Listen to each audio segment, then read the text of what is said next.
যতবার যতবার পড়েছি, মুগ্ধ হয়েছি। বন্ধুত্ব এমনই হয়। মাইলস্টোনে দুর্ঘটনার পর বেঁচে যাওয়া একজন ছাত্র তার আহত বন্ধুকে ক্লাসরুম থেকে ফিরিয়ে আনতে গিয়েছিল। ফায়ার ব্রিগেডের অফিসার বাধা দিয়ে বললেন, এর কোনো লাভ নেই, তোমার বন্ধু অবশ্যই মারা যাবে।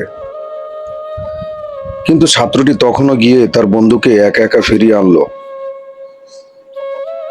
মৃত্যুদেহ দেখে ফায়ার ব্রিগেড অফিসার বলে, আমি তোমাকে বলেছিলাম এর কোনো মূল্য নেই, সে মারা গেছে।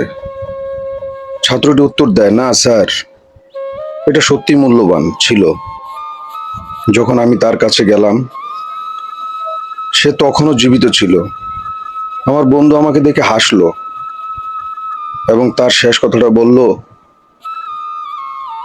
আমি জানতাম, আমি জানতাম বন্ধু, তুই ফিরে আসবি। আমি জানতাম তুই ফিরে আসবি বন্ধু। আমি জানতাম তুই ফিরে আসবি বন্ধু। এই তার শেষ কথা ছিল।